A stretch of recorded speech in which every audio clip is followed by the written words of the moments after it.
Hello everyone. Today we'll learn the remaining part of the lesson, water. In the previous video, already we have learned about what is ocean circulation and ocean currents, right? So today, for your better understanding, once again I'll discuss about all these three movements of oceans in detail. These are waves, tides and currents. Because I know children, these are totally new terms for you. Okay? First we'll understand what is wave. Children, before getting into the topic, let us try to understand with the help of an example. I think almost all of you might have visited the seashore, right? And hope everyone enjoys the wave sound, the cool breeze and the music of waves, etc. Just imagine you are playing through ball on the beach and the ball falls into the water. What will you do? Will you go inside and get it? Is it possible? No, it is not possible. Actually, what happens? The ball gets back to the seashore by waves. So, what is wave? When the water on the surface of the ocean rises and falls alternately, they are called waves. Children, now the question must be arising in our mind, ocean का water rise and fall क्यों होती है? What is the reason behind it? Winds are formed when gently winds scrape across the ocean surface. So children, wind का कारण से ही wave बनती है. How? Try to understand it with the given example. When we blow air on the surface of tea, ripples are formed. The wind pushes seawater in the same way because of the impact of wind energy. The seawater gains movement and ripples develop on its surface. Such ripples are called sea waves. The waves make seawater move up and down and slightly to and fro. The waves contain energy. This energy is transmitted towards the coast. Children, now you understood wind causes waves. अगर wind normal है तो normal wave form होगी क्योंकि wind का जो pressure होती है उसका वजह से वेव फॉर्मेशन होती है. But when wind blows very fast, means at a very high speed, then of course it will have a great pressure which may cause to form huge waves. So the velocity of wind higher, the higher rise the waves. Hence during storms huge waves are formed which can cause a lot of destructions. Children, besides wind, the earthquake and volcanic eruption on the ocean floor also generate waves. Such waves are called tsunami. Tsunami waves gain height as they approach the coast. They are very destructive and cause loss of property and lives in a large scale.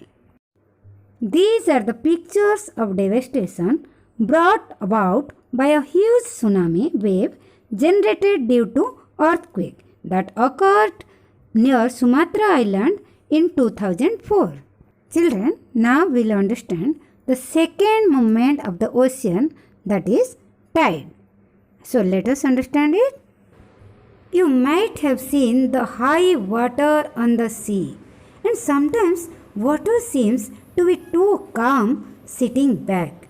You know what is that? Yes, tides. Correct, but have you wondered what is causing these tides?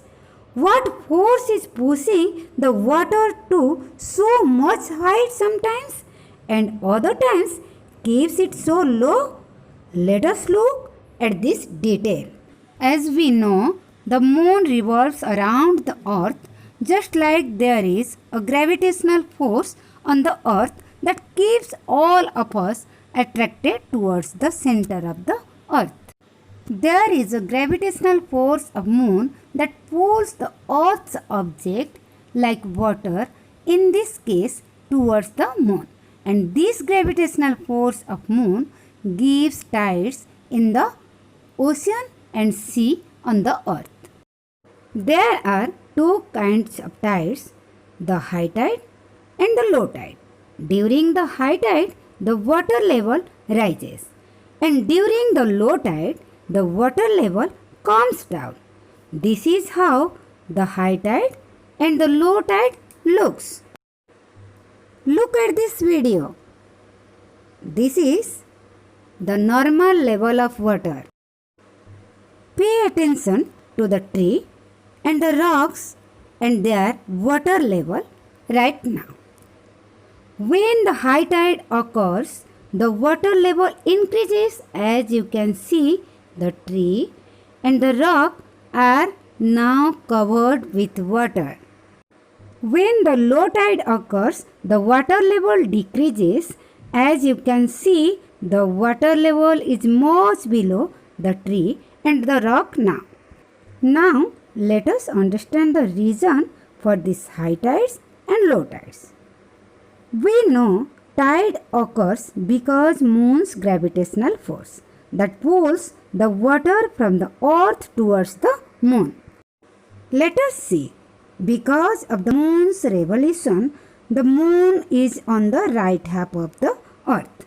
So, the moon's gravitational force pulls water on the right half of the earth towards itself.